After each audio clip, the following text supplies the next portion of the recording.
When the patriarch Jacob finally takes his last breath, his son Joseph collapses over his father's face, weeping and kissing him. Joseph uses his high standing to bridge two disparate worlds. He commands the royal physicians of Egypt to treat his father, a Hebrew shepherd, with the intricate embalming care usually reserved for the elite of Pharaoh's house. This chart maps out the state's involvement. Physicians take 40 days to complete the embalming.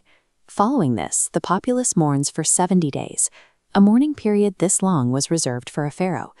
Joseph secures national honors for a foreigner. Joseph has utilized his political capital to ensure his father is honored with the full weight of the Egyptian state. But this protection is temporary, linked directly to Joseph's individual favor in Pharaoh's eyes. The funeral procession leaves the fertile Nile Delta of Goshen and begins a massive geographical trek eastward, crossing the desert back toward the land of Canaan. Pharaoh provides a heady military escort for the journey.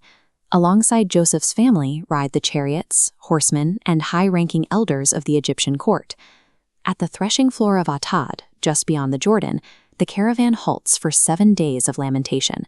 The local Canaanites are so struck by the intensity of the grief that they rename the site Abel Mizraim, the mourning of the Egyptians. The journey ends at the cave of Machpelah. Abraham purchased this field generations earlier, and by placing Jacob inside these stone walls, the sons anchor their family identity in the land promised to their ancestors. The promises of the past are honored, but the burial also forces the brothers to return to Egypt. Now that their father is gone, they are left alone with the brother they once betrayed. Back in Egypt, the landscape of the family has changed. For 17 years, Jacob served as a physical buffer between Joseph and his brothers, maintaining a fragile, unspoken peace. The brothers assume that Joseph's previous kindness was merely a delay to keep their father happy. With Jacob dead, they expect Joseph to finally execute the retaliation they believe they deserve. In an attempt to protect themselves, they send a messenger to Joseph. They claim that before he died, Jacob left an explicit command for Joseph to forgive the trespass of the servants of the God of thy father. Then the brothers go to him directly.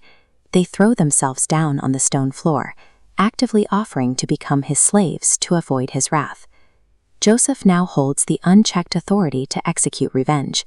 With their father gone and the brothers prostrate before him, there is no one left to stop him from demanding payment for their crime.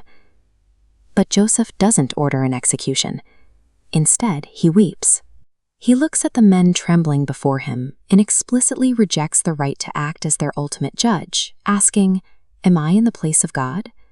This diagram illustrates the concept of providence, the mechanism by which chaotic or destructive human actions are redirected into a constructive trajectory toward a predetermined good. Joseph applies this logic to his own history. He tells his brothers, "Ye thought evil against me, but God meant it unto good." The evidence of this is physical. Because the brothers sold Joseph into slavery, he was positioned to stockpile grain. Entire populations are alive today because that original act of malice was repurposed by a larger plan. Joseph's forgiveness is built on an assessment of utility. By identifying how their past malice was used for a life-saving future, he removes the need for revenge and stops the momentum of their conflict. Joseph lives to be 110 years old. He survives long enough to see his descendants reach the 3rd generation, seeing his grandchildren's children born into the family. As his own death approaches, Joseph makes a different choice than his father.